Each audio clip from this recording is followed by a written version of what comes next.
how was it working with 50? Like working with him and then working with him. Well, so working with him, because I feel his presence, I have not had, I want to show up for a guy like that. Why? Because I have an incredible amount of respect. You know, the guy, I don't know, I don't like to use the word intimidating a lot. There's not a lot of people that intimidate me. He doesn't intimidate me, but there's just a certain amount of intimidation.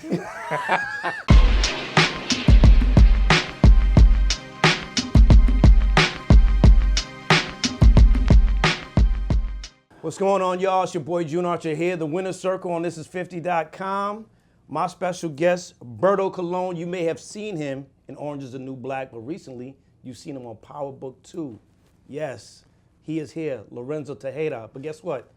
Kanan, you said you wanted to give him drip, but look at the drip. Look at the drip. Look at the drip. Trying, man, trying. Thank you very much. Berto, welcome to the show, man. How have you been, man, throughout this pandemic? How was the family doing? Family is great. First and foremost, they're fantastic. Just got a call from the school from her just before I came on board. So yeah, they're doing great. You know, 8th and 7th graders, they're healthy, they're good to go. Wife is good, working from home, just living, man. You know, adjusting, adapting, and having the greatest year of our lives, right, as a family in this craziness, bro. I don't know how we've done it, but God's good. But we did it. And you are a girl dad. So girl dad. So for you're the one sole individual in the house that may be overruled at any particular point in time. How does it feel? Overruled. Do you have an ally there? No, I don't. I do not have an ally. I only have an ally when things are good. But, you know, that's the dichotomy of a perfect home. There has to be sides, you know. The man brings what the man brings, and the woman, mom, brings what she brings. And there's a different approach. And so there should be a balance and conflict at times, you know. And in a house where 3 girls and 1, I'm outnumbered, you know. It's just part of life. But I just have to... I got to figure out a way to kind of impose my will a little bit, because it's part of what's going to balance them. No, I love that. That's part of the deal. I love that. Now, for you, you're very involved. Family is definitely first for you. One of your daughters, they play basketball. You are there. You're at the games. You highlight that. How was that experience for you to go from, hey, going on set, trying to be a great dad and father, but also supporting your girls in terms of what they want to see themselves do, and just encouraging them to be the best women of color that they could potentially be? Well, I tell you, it starts with the fact that I had a mom and a dad that kind of did that first. And so they made the sacrifices, and they did what they had to do. Their life, at a very early age, 21 and 23, they became parents, and you know, the rest of their lives has been dedicated to us. And so in turn, no matter what I am, an actor, garbage man, or mailman, producer, record, hip-hop artist, doesn't matter. You make a commitment when somebody is yours. And that life is priority number 1, period. Like, end of story. If we all operate like that, we'd all be in a better place, you know what I mean? So credit to them, and credit to my wife also, and that upbringing is what's helping me. Because regardless, no one's ever gonna take center stage over them. Right. You know? And so that's how you do it. You have to have that kind of, I tell her all the time, there's an emotional integrity that you got to have. You got to be honest. And they have tendencies to lie all the time. And I'm constantly like, you may be getting away with something now, but later on, you're not building a good body of work if you're just, you know, every time you got to get ahead in life, you're standing on like shaky ground or what they call it. Foundation. There's no foundation, you right. know. You've never told the truth, so you know. And that kind of lives with you later on in life, because then people tend to not trust you. They tend to not want to give you opportunity. You don't get anywhere in life that's meaningful, man. You know, if you build a life on lies, you know. So how could you? And as an artist, even more so. You know, from one day to the next, you're asked to do things that I do not like Lorenzo in any way, but I'm going to dive into that motherfucker, and I'm gonna figure out who he is every single time I'm tasked with doing that. But I want to talk about this because, as you say, you're nothing like Lorenzo. There are certain basic foundational things that you do bring into that character. Yeah. We just talked about it. Yeah. Family. Lorenzo's all about family, and currently, without giving anything away, if you haven't seen it, you got to tune in. Yeah. but he is home. I'm sorry, I had to give that out. Yeah. If y'all that far behind, It's okay to reveal what's already happened because Right. it's already out there. But yeah. So he's home and he's about family. He's about his daughter, Diana. Yeah. Like making sure you want to go to school. I am gonna make you sentimental, babe. You ain't gotta even. You hustle got to no wear more. it. Yeah, You no. gotta That element, that's what yeah. I mean, in fact, as he's a provider, you know, at some point in his early life, perhaps someone provided for him. So Right. so we all take that with us. How he has shaped his life and what he's opted, what his choices are definitely not conventional and definitely not something that I would recommend or romanticize because it's not something that I would want to do. But there are characters in our society that do what he does. And that doesn't mean that they're less human. And as an actor, that's all I have to tap into without speaking too much about, Right. you know, what I tap into is what makes that guy tick and what drives him. And at the end of the day, love, right? Love and protection and providing. He's a provider, but he's in the game. And Heavy. He's heavy in the game. And I think one of the things that I had the benefit of from early on is to, you know, the writers, having their creator's ear also helps out a lot because you may have ideas about a performance, but there's nothing like you understanding where that performance comes from and the Right. ideas that kind of shape that character in order for you to then infuse your own thing to it, right? Now, along that journey, though, did you, for a lot of people that may not know, don't know the history, Puerto Rico, born, states here, New York, Jersey, right? And a mom who migrated from Puerto Rico. Did you see a Lorenzo in your community, whether it was Puerto Rico or here? Yes, of course. I saw a lot of different types of Lorenzos. I grew up with kids who were like, you know, playing marbles with me when I was 13. By the time they were 17, they were big time guys. There was a guy in my block who actually got picked up by the feds. My family witnessed choppers and cops, and he happened to be like the guy in my town. So yeah, I've been around some crazy shit. You know, grew up in the Bronx. I came here in the Bronx, and I seen some crazy stuff there too. You witness those people. You see those people. You know, you don't have to live those experiences to know the effect that experience has on Families, on communities. family, on everyone else, and communities. How that community then judges me as the other Puerto Rican guy or someone else who came from there. Like, that's already an image that they have, that they've already formulated an entire opinion about someone that they may not know based on someone else. Right. You know? So, I mean, it's provided a lot of like richness in my life, you know, for lack of a better word, because it's not richness, but you see a lot of colors, you see a lot of things. And, you know, you value life more because I've seen what I know I don't want to become, you know? Right. So I value what I do want to become even more. And you take that energy and put it into sports. And you're an athlete. You go on to play football at Fordham University. yeah. And did well until injury halted. Curveballs, another challenge. There's always a stumbling block. And, you know, sometimes for some people it comes later. And for me, it happened early to hard periods because I was a junior, all city, all world, all borough going into my senior year already. And I blew my knee out the first day of camp. And so that was traumatizing. I can't, Has to be. to this day. And then in college, hurting the other side. You know, I hurt my other knee. So I went from hurting my left knee with this incredible, you know, future on paper, right? Right. Prospect, to then have to deal with not playing. And then, you know, thankfully had enough done in my sophomore and junior year to get into college, and then into college the first year feeling it again. So it's one hurdle after the next. It was for me. Right. And so just you have to get through it. Now, taking that mental perspective as an athlete and what it means to continuously want to do better, be better, whether it's physically and mentally, how do you take that and transform it and turn it into what you're doing as an actor? Well, because the work that I'm doing now is like anything else, it's a process.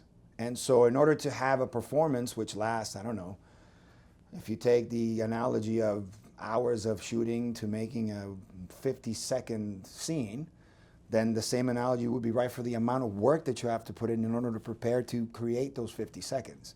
And that's the same thing we do, and that's the same thing we do, right? When you prepare for, you practice all week, how many hours? How much film do you watch during the week? How much scouting do you do? All those hours to be in a 3-hour game and you're actually active, physically active in a football game for maybe all of 20 minutes. You know that because you know the game. It takes 3 hours to play a full game, but you physically, your level of intensity has to be 100% for about 20, 25 minutes. At the bare minimum. At the bare, yeah.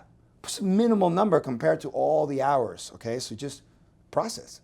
For me, what I value most and what I bring into it is all that I learned from understanding that that process is almost as important, if not more important than the games themselves. Right. The practice, like, I tell the story all the time. You know, in high school, I used to go to sleep with my thigh pads and my football pad. I don't know why. I did nothing. Because you were just completely engrossed in it. Engrossed in it. But we don't. I maybe, and I could be doing. This generation is a little different. They do push the buttons, but I remember going to sleep with a soccer ball. I had the soccer ball, basketball with me. The glove was in the bed with me, right? So you were trying to, they would say now, you were putting it out in the universe. You were predicting it. You were living it, sleeping, eating it, drinking it. I want to ask you this though. Some Berto. obsessions are not bad. No, they're not. Some are not that bad. They're not that bad. But blowing out both knees and looking good on paper and trying to figure it out, what did you lean on? There are people that are going through things right now. They're losing their homes. COVID is affecting them. Death may be around them. For you, what did you lean on in those times when you were like, man, I should be out on that field? Whether you let yourself down, whether you felt you let your family down, whether you felt like you let your boys down that were on the team, what did you lean on? Something spiritual, something more faithful? Definitely the spirituality and all that stuff comes from me, from the root and the ground, which is my parents, man. It's not a big secret. And not just my parents. Growing up in a home in Puerto Rico where I had my grandmother present and my grandfather present too. And my parents were divorced, man. So it didn't matter. I knew my grandparents. I knew my grandparents' brothers and sisters. I knew them as uncles. Goes back to the foundation. It goes back to the foundation. Yeah. So in the darkest of moments, when you're sitting there and I don't know, my wife was talking to me this morning about, these kids have no hope and the generation is different. I don't know, man. And I don't mean to be callous when I say this, but, you have to kind of feel a little bit of pain once in a while. I think being humble. Necessary. There's a root. The word humility, I'm afraid to say it, but humility and humble have kind of like the same root. You should feel at some point in your life a little bit of, I don't know what it's like to be humiliated, right? Right. And I don't feeling lost, as an 8-year-old getting out of line in class and being humiliated because now you're being called out in front of like 20, 30 kids. That's humiliating for a kid. Yeah. That's healthy. They should feel that. They're disrupting and they're causing chaos to an entire group. And in turn. And in a place where you shouldn't be doing it also. You should feel that. And that's okay to feel that. It seems like with this generation, we're shying away from that because we're afraid of the repercussions of what that is going to create. Yeah. And I think it's going to create a lot more accountability than the kind of pain that's going to say, go out and jump in front of do something drastic to yourself. But why do you think we're doing? I just finished. I think we've gotten softer. To be honest with you, I think we've gotten softer. I don't mean to be. But where does that come from? And I only ask because let's go back to the root. It goes back to the base. Maybe a lot of broken homes. Maybe not having a balance. Okay. I can only speak to you. My opinion is for me. It's all based on that. The groundwork and how important it is to have that foundation at home. And a lot of people can do whatever they want with that. I mean, listen, my parents were divorced. We had to make a big compromise, my parents. And they had to teach us the same amount of love as if they were in a complete home. Right. The same amount of everything, all the values, the manners, everything that you would teach. Just because you're divorced, it doesn't mean that you can just let all that shit go out the window. Right. You have to work still. Because again, it goes back to that idea that these people you're not here for yourself anymore. You're here for them. And that's the biggest job anyone has. How many crazy 12, 13, 14-year-olds you knew growing up with? Did they end up well? A lot of them did, a lot of them didn't. Right. Guarantee you that most of them that ended well was someone that they had a mom. And they had someone that when they felt bad about their behavior, they were remorseful or shameful to go home and have to face that mother or have to face that father when they were fucking up. Right. Are you that diligent reprimanding your kids as you were reprimanding? 100%. Okay. I don't slip. Because then that's falling back on bullshit. That's falling back on me becoming a prisoner and a result of what I am completely against is teaching now. Me slipping is, I wouldn't be able to complain and say, oh, this generation doesn't understand now. I'm not taking an active role in making sure that they don't get the wrong message. So I don't slip.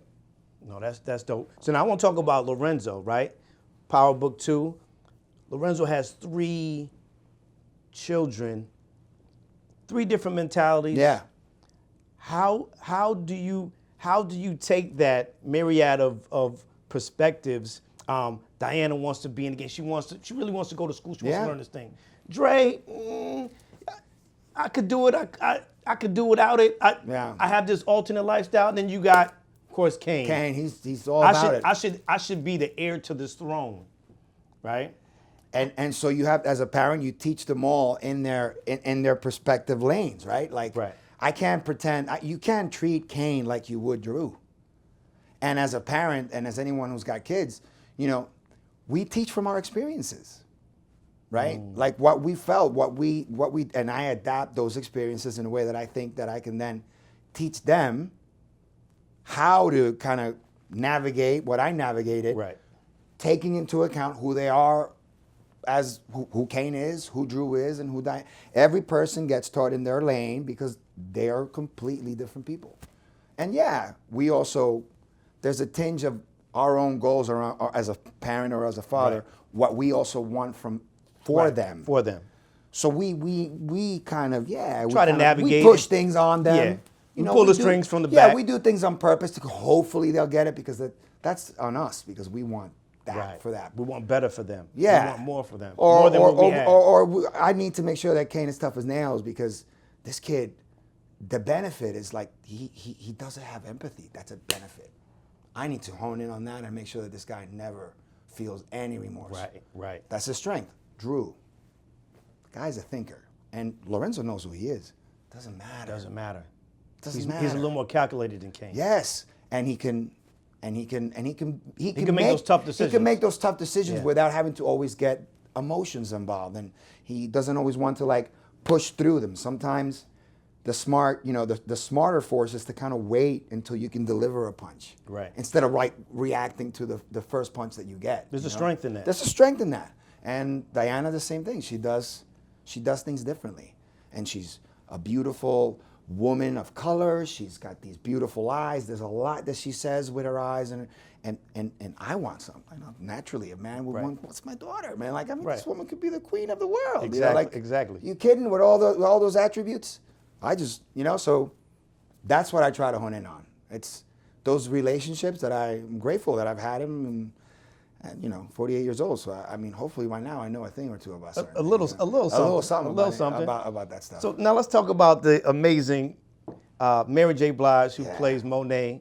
How is that working relationship? What does it feel like when you're sitting at a table reading with her? Like, what's that magic that happens? Because we see it on film, but I know there's got to be some, man, that's Mary J. Blige. Yeah. That's real love. That's real. I mean, it's from day one, it's never like that feeling that you get of her. First of all, she commands just respect and presence no matter where she goes. No matter what space. No matter what space it is. I mean, you're talking about someone who's been making music for well over almost, I guess, 40 years, right? Yeah. I mean, there's nothing to say other than that's just queen, diva. That's all you can say. She is that. She earned that. She earns that. Yeah, talented in so many ways. A complex person, right? A history that has, it's been tough at times, and she's surpassed and continued to grow. And despite of certain things in her life, we all have that. We've all been able to do that. But she's artistic. Yeah. Above and beyond. Like anyone. When we sit at a table, though, I have to figure out a way to kind of like not let that in too much, because she's doing her homework too. Right. And she's figuring out Monet, and you see how she brings everything to Monet. Like, Monet is... Yeah. Monet got some Yonkers in her, I can promise. Yes, man. Like, she brings a lot of There's hurt in there. There's remorse in there. There's a vulnerability struggle in there. with the a kids. struggle. There's that power thing that she has with Lorenzo, all that stuff. So I cannot do anything but reciprocate that, and I have to be available in that way with Lorenzo. And the table reads are more of a feel. As an actor, the table read is more of a feel. The work really begins at home, right after that. hopefully, if you can, I've actually interacted with the guys, with Lavelle and Lavelle and Latoya and Woody. It helped a lot to actually do a little bit of like the Zoom thing, you know? Right. The work begins there, and then we get to set, and then you do more work there, and then it all kind of comes alive, kind of like right there in the moment. It's really very improvisational to a certain extent. No, that's dope. But That's really dope. but with her, that's how I feel like I have a big job. I have a big job, and I have to make sure that she has, that's her show. Yeah, her and no, Tariq. y'all like the Kobe and Shaq of this thing. Like, Exactly. You We're gotta a bring support. it. We are a support structure, and we have to those lives and the line of those characters. It's very important to continue to there's a story being told through them. Right. So it's important that us really are active in supporting that story and supporting those characters. And you are in the Power universe Yes. now. A 50 Cent production. How was it working with 50? Like working with him and then working with him. Well, so working with him, because I feel his presence, I have not had. I want to show up for a guy like that. Why? Because I have an incredible amount of respect. The guy. I don't know. I don't like to use the word intimidating a lot. There's not a lot of people that intimidate me. He doesn't intimidate me, but there's just a certain amount of intimidation. There's a little bit of respect. You're guarded. You know what I mean? Right. You're careful because you don't ever want to do something that guy might think. And he's not. I mean, from what I've seen and from what people tell me about him, he's not a judgmental person. But his talent speaks for itself. Yeah. And so you want talent like that to recognize your talent. You want that relationship to be based, because there's nothing greater. Like if a guy like that has Respect for you. Listen, What? there's nothing Is else this left. an interview or are we doing confessional here? No, but that's how I feel, because I've not had the opportunity to be with him on set that much. But we've had obviously some of the Zoom calls, and it's his show. But it's important to me, And I went back and I watched Get Rich or Die Trying, bro. And I swear to God, it's like, oh my God, this makes sense. That's motivation Perfect for sense. Lorenzo, like understanding a certain type of talent and bringing. That was a lot. That's a big film for me. Yeah, he dives deep in that. Yes, he does. Yeah. It helped me dive into a lot of stuff that I think, as a result of what this season presented, Right. Whatever happens in the future, I have a lot of information now, more information than I would have had otherwise. It's like I get to know the writer, I got to know the talent, I got to know the minds that are creating this life, and so it's fuel. Who or what inspired you to get into acting? So the acting thing is something that kind of results out of that curve with the injuries in college, and I had my daughter's godfather is Mark Rodriguez. He's a brother, but not by blood. Just grew up with him. The second or third guy I met when I came to the States, and he's been my best friend since. He was studying film at SUNY Purchase. At the time, his aunt, his cousin was married to Larry Goen, who was head of propaganda films at the time. So him and Stephen Goen did propaganda. So he had a deep interest in the work. Okay. A connection already in LA, your family. I mean, that dissolved itself. I mean, his cousin is no longer married, but he had a dream, and so we all had a dream. And when he was doing the work in Purchase, I started kind of diving more into his film and more in the projects that he was doing up there. Nice. And that's kind of like when I started to do my stuff and like writing my little and taking all these alternative classes and all these other courses and video design and I shot my first film in college. It was my final project. It sort of stemmed from that whole deviation of where I thought I was going, and then having all this palette of other interests that I had, him in film being one of them, and latching onto that and going on from there. Dope. And that's how it started. I got a job right after college, and I was working for New York Life, and I was working for a couple other companies. I did insurance for a small firm, EB Direct, which was trying to do the online thing. Yep.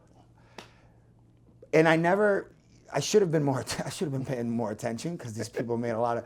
I just like you before we got on here. You talked about the things that LIU scholarship, but your mind was somewhere else, and that's how I felt working. I just had like. there's something happening over here, man. I should really listen to this Right. feeling, this It taps you on the shoulder. intuition, this instinct that I'm having to kind of follow, and that's how it was for me.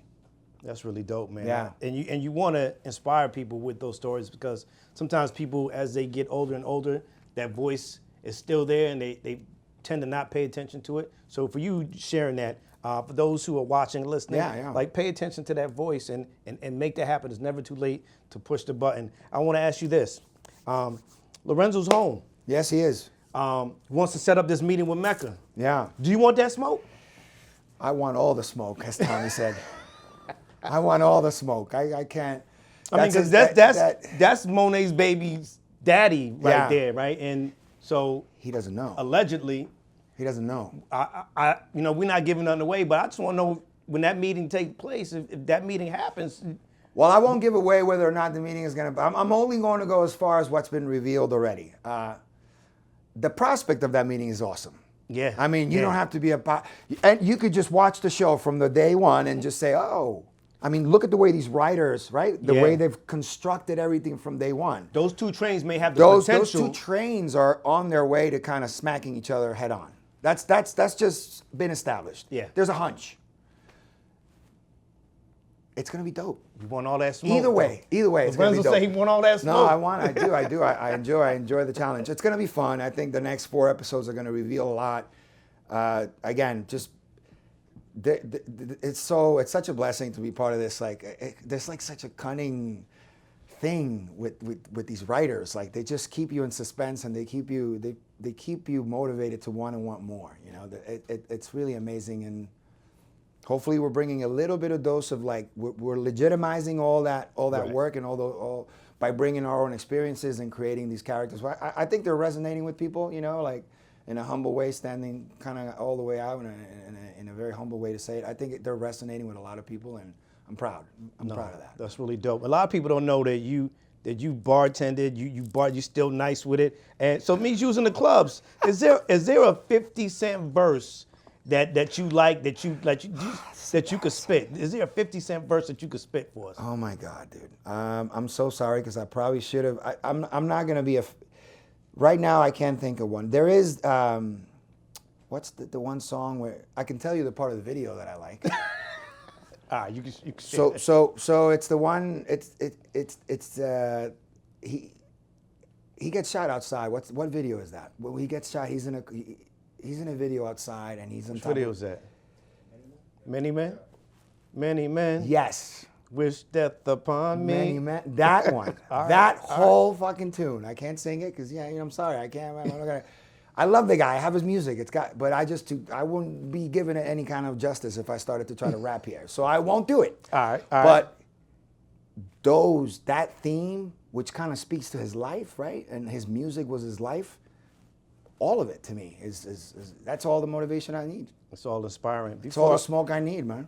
Before I let you go, I want to inspire people. Yes. And if you can, and I want to switch it up. I want you to, the best piece of advice that you give someone right now, to let them know that there's light at the end of the tunnel. But I want you to say it in Spanish, though. En español. Sí. Bueno, pues lo único que puedo decir es que uno no se puede rendir. Para nada. Hay un refrán que decía mi abuela, mi abuelo, todos mis abuelos lo decían. Siempre para adelante, para atrás ni para coger impulso. Which to me, in English, is you always going forward. You never take a step back, not even to recoil and reset. Don't ever reset taking a step back. Reset right on the spot. Right. Like a scene. Like if you fuck up a scene, right? And you got to go right away. There's no starting from the beginning. No. You're kind of in some cases. Right. You're right in this point right now. Jump right in. from there, keep going. So en español, los dejo con eso.